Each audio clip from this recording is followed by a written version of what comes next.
Atsisėdimo jau neparuošiama. Oi, galima paruošti. Prašom kėdę. Nesvykai. Ne, iš tikrųjų geriau dabar, bet kartais reikia pasėdėti. Pasėdėk. Greičiau atsisėsi, greičiau išeisi. Nežinau, iš tikrųjų, tai visas tas laikas, kai įtikėjom, tai yra tiesiog galima sakyti, tai naujas gyvenimas. Gali pasakoti ir pasakoti, iš tikrųjų. Ir daug visko pasikeitė, daug įvyko. Kaip jūs sakot, все по порядку? Все по порядку. Buvom kaip ir visi eiliniai, baliukai šeštadieniai, žinai, savaitgaliai baliavojimai, visokios nesąmonės, o kada jau mes po to įtikėjom, tikrai pasikeitė ir draugai, ir pasikeitė mūsų visas požiūris. Ir mes pradėjom visai kitą gyvenimą, todėl daug kas nuo mūsų nusisuko. Sakė, ne čia jiem kažkas tai vieno žodžio. Draugai, mūsų geriausi draugai buvo paskui bendrijos visi. Visi broliai iš bendrijos, broliai seserys su mūsų, netgi kaip Irenos brolis, žmonos brolis, tai tiesiog nusisuko ir tiesiog ir baigėsi visi ryšiai jų giminystės. Sakė, žinau, vieną kartą, kai mes jau dar pakvietėme į banketą Kaune, tai jis reikdamas išlėkė, aš tau net nešiu nei duonos, kai tau viską atems ten tie sektantai kažkokie, tai žinai, jis tiesiog išėjo reikdamas žmogus. O mes įtikėjom tokio renginio metu, 2005 metais, dabar bus 20 metų. Kiek vyko nesat girdėję liudimo? Kaip pakelbėm, kiek nesat girdėję? Negirdėjo tiek? Tai kur jūs buvot? Tai iš tikrųjų geriausia, kada mes liūdėm su žmona, nes visos problemos prasidėjo žmonai, su sveikata aš turiu galvoje. Nors buvom dar pakankamai jauni, dabar mes 20 metų, aš atėjau į bendriją 49, žmona da jaunesnį 2 metų. Tai, bet jie, žinau, augino tada vaikus, bet ten visokios ataugos, visokiai iš lovos 14 rūpštydavau, gerai, kad nereikia į darbą, buvo su problema ten šakis blogai. Skydliaukį. Jie pagrindinę viską darė skydliaukį, nes, kaip žinot, skydliaukį yra visas vairas, visas mechanizmas, ypatingai moterim. Vyrai serga rečiau. Nu ir ką? Sako, kada viskas gerai, nieko nereikia, Dievo nereikia, kada viskas gerai. Gyvenam tikrai neblogai. Bet kada suima tokie išbandymai, ligos, ir pradėjau pirmą ieškoti Dievo, turėjau tokią draugę, ir dabar ta draugė yra Emilija, kas prisimena iš tų laikų, buvo tikybos mokytoja. Ir jie būdavo atvažiuoja ir apie Dievą, sako, kada draugė tai išvažiuoja, tai, sako, žmona, guliu tiesiog kryžium ir dėkoju, kai jau jos nerišėjo. Tiek atimdavo visas, sako, jėgas iš mane, bet buvo kaip buvo. Kada paėmė liga stipriau ir reikėjo ieškoti Dievo. Ir tai jos draugė vieną kartą atvažiavęs, sako, žinai, yra tokia veiklių žmonių bendrija Kaune. Paprasti vyrai, sako, meldžiasi ir tie vyksta tiesiog ženklai, sako, stebuklai, žmonės išgyja. Na, žinai, ona parodė, kas nesąmonė šnekė. Paskui po kiek laiko buvo stovyklos skambina žmonai, sako, aš kraujavau ir pasimeldė vyrai, man viskas susitvarkė. Ar tiki? Žmona sako, ne.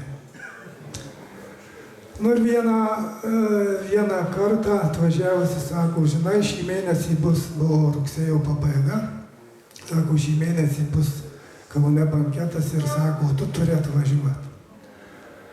Na ir mes atvažiavom. Buvo labai graži diena, žinau, rugsėjo pabaiga. Ir žmona ateina, ta draugė, Emilija. Aš sakau, tai neisi į tokius renginius. Aš jas palydėjau iki durų. Tokioj neryda buvo, žinai, prieš tiek metų. Ir palydžiu iki durų aš jas, tas moteris. Atsidaro durys ir tada aš nežinau, Valdas Palšys išlėkė ir mane į glėbį. O broliukas sako, kad mes tave laukiam, žiūriu, kas čia darom. Jis mane apsikabino ir kaip žmona sako, neatsimenam, kad buvo laiptai į viršų. Užėjom. Na ir taip mudu atsidūrėm tam bankete. Banketas visi žinot, kaip būna, tada tai buvo įspūdinga vieta tuo laiku, ta kineris ten tų, nežinau, kiek tų staliukų padengta baltų staltiesės gražiai, atsidūrėm, žinai, tokiam tikrai restorane tokiam. Buvo labai daug žmonių, pilna salė, gal kokie 200 buvo, ten talpydavo labai daug. Na ir ką, viskas, kai vyksta, liūdėjimai, šlovinimas. O mes iš Marijampolės tokių dalykų niekada negirdėję, kad nueidavom į bažnyčią. Smau, 2 bažnyčios, viena baltukė, vadinam, kita raudonukiai, baltukiai didelė. Mes eidavom į baltąją, didesnė buvo kažkaip tokia, nu, gal smagiau tai buvo ir tiek. Ir viskas banketas jau kaip ir po liūdimų, į pabaigą ir prasidėjo atgailos malda. Mes įdėjom labai arti priekį, ten keli metrai. Aš galvoju, žiūrėsiu, būsiu toks kaip ir žiūrovas, žinai, kas čia vyksta. Ir atgailos malda, sukalbėjau irgi atgailos maldą. Ir sako, į priekį išeinat, kas sukalbėjot. Aš galvoju, ne, bet atrodo kažkokia jėga įstūmė mane tiesiog į priekį. Išėjau į priekį, sukalbinau viskas. Ir paskui meldėsi už poreikius, už ligas, vieno žodžio, žinot, ką vyksta toliau viskas. Ir tada vienas vyras sako, yra salėje vyras, būtent vyras, ne kad tai moteris, vyras, kuris kenčia pilvo apačioj dešiniam šūnės skausmus. Tas vyras buvo aš.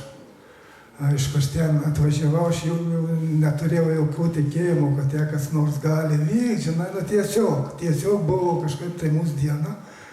Ir sako, yra vyras su skausmais. Aš, kadangi sėdėjau marti, žiūriu, kas čia išeis dabar į tą priekį. Nieks neišeina 2 kartą, 3 kartą. Aš tai pagalvojau, man tikrai skauda, gal man reiktų ir išeiti į priekį. Ir aš sukaupęs visą trasą, išeinu į priekį ir aš atsimenu, tik kėlė rankas, pradėjau melstis ir aš kavėjau nupūstas, bet kažkas pagavo, aš nesusitrenkiau, buvo vyras, kažkas iš nugaros pagavo ir kažkiek pagulėjau paskui ir jaučiu, atsisėdau prie staliukų, jaučiu, kad kažkas tai įvyko, nesuprantu, kas įvyko. Ir pasėdėjęs kažką atsigavau ir tie skausmai, su kuriais atvažiavau pilve, dingo jie. Dingo. Ir sėdžiu, atrodo, bijau net pajudėti, kad jie neatsinaujintų. Bet jie neatsinaujino, jie dingo ir dingo. Ir važiavom namo, kada jau kažkur iki Garliavos tokia tylos minutė. Žmona galvoju savo, galvoju kažką varė, aš savo, bet išvažiuojant už Garliavos, žinai, žmona sako, gal tie kokie seksta, matai, sako, tie kokie, tada buvo, atsimenu, tokie liostrai didžiulė, gal tie kokių dujų prileista. Ir tie sako, kažkas nerealu, kažkas tai sako, tie nerealu, bet sako, tie labai gerai, sako, važiuosim ir kitą kartą. Taip, ir tie matyti, aš kaip dabar galvoju, buvo mūsų diena, mūsų buvo diena. Nes mes pirmą savaitę jau pajutom kažką tokį. Manau, aš toks keikūnas, tik tai buvau toks vidurinių mėgėjas, o žmona tai kas antrą žodžių profesionalas. Ir mes po kokios savaitės, aš gal nepastebėjau, bet žmonės sako, bet aš sakau, nekeikiu. Aš pagalvoju, sakau, aš irgi nekeikiu. Bet sakau, kai aš keikdavausi rečiau, aš taip nepastebėjau iš karto. O žmona iš karto ir tai pradėjo tą sveikatą kažkaip taisytis. Pradėjom. Bibliją tiesą padovanojau iš karto draugė. Bibliją skaitėm dieną ir naktį. Toks buvo traukaties.